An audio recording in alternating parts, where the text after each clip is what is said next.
Komkhulu kulapho impula zikalujaca kulapho abantwana bangathathi intweni bahoywa khona.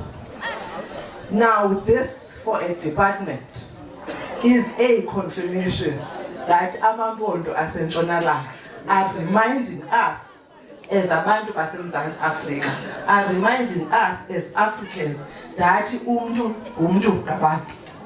Bayasikhumbuza ke uba masingalahli imvelaphi yethu, masizazi apho sisuka khona, masinganyembani singabantu abamnyama. Masingathi because there is this initiative under the leadership of Nkosi Mtshali, singayithatheli ingqalelo lonto le. This is also a confirmation, Kumkani, that the role of royal leaders, the role of traditional leaders is very key. Taking it from way back and linking it, Kumkani, to the democratic dispensation. Whenever we go around, we are asked bantu abadala uba ezi nkosi zenza ntoni, yintoni umsebenzi wazo.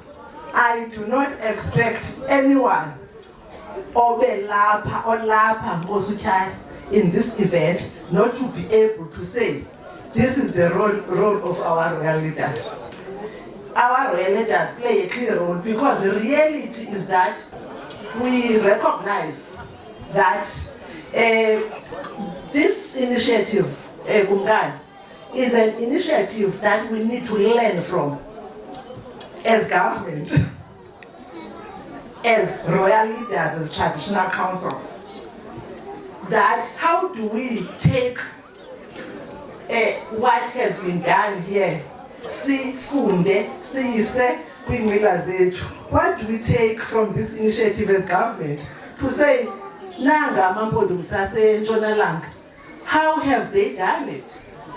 Because kudala sayikhumbula mamujumba uba imali bezibakhona komkhulu. This is not something new, but government came in to say, masi-regularize lento. Let's come up with a policy that be able to say, ezimali mazisetshenziswe njani na. Because urhulumente nabantu bomhlaba babonile uba some traditional leaders, this is a reality, they take advantage of the monies that are brought in, of ezamali bazisebenzise ngendlela. So urhulumente and the department that is led by MBC Williams, yathi gqi policy ukuba ezamali masetyenziswe ngendlela ethile. Now that policy it ezimali critically mazisetshenziswe for the development of abantu besizwe ez. I think we are witnessing that today, that uNkosi Mtshali leadership yakhe nenkosi nabantu bohlala, they understand the vision of government in relation to the traditional leadership.